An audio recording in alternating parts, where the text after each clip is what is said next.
അതേ 70കളുടെ ഒടുവിൽ കർണാടകയിൽ പാർട്ടിയുടെ പര്യായം ദേവരാജ അരസ് കോൺഗ്രസ് വിട്ടപ്പോൾ വീണുപോകാതിരിക്കാൻ അതേ ഇന്ദിരയെടുത്തു വളർത്തിയ യുവരക്തങ്ങൾ ഒന്നിന്റെ പേര് ദൊഡ്ഡലഹള്ളി കെമ്പഗൌഡ ശിവകുമാർ. ആദ്യ പോരാട്ടത്തിൽ നിർത്തുന്നവർ സാക്ഷാൽ ദേവഗൌഡ.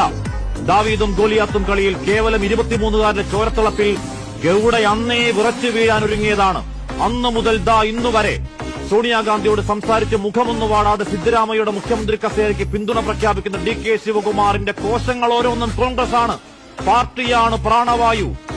ധർമാധർമ്മ രാഷ്ട്രീയത്തിന്റെ ചോദ്യങ്ങൾ ഉയർന്നപ്പോൾ റാഞ്ചപ്പെട്ട MLA-മാരുള്ള റിസോർട്ടിന് മുന്നിൽ പെരുമഴയത്തൊരു കുടയും പിടിച്ച അയാൾ കാവലിരുന്നത് സ്വേച്ഛക്കല്ലത് പാർട്ടിയുടെ ആത്മാഭിമാനം കാക്കാനാണ്.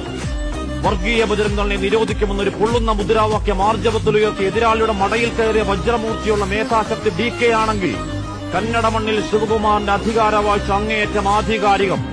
നടത്തിയ അസംഖ്യം പരിശോധനകൾ, അന്വേഷണ ഏജൻസികളുടെ നിതാന്ത വേട്ടയ്ക്ക്, ഇടംബലം കാക്കിപ്പട വലിച്ചിഴച്ച അപമാനത്തിന്, 100ൽ പരം ദിവസങ്ങളിലെ തടവറയുറക്കത്തിന് രാഷ്ട്രീയ പകയുടെ ലാഞ്ചനയുണ്ടെങ്കിൽ എതിരാളികൾ ഭയക്കണം.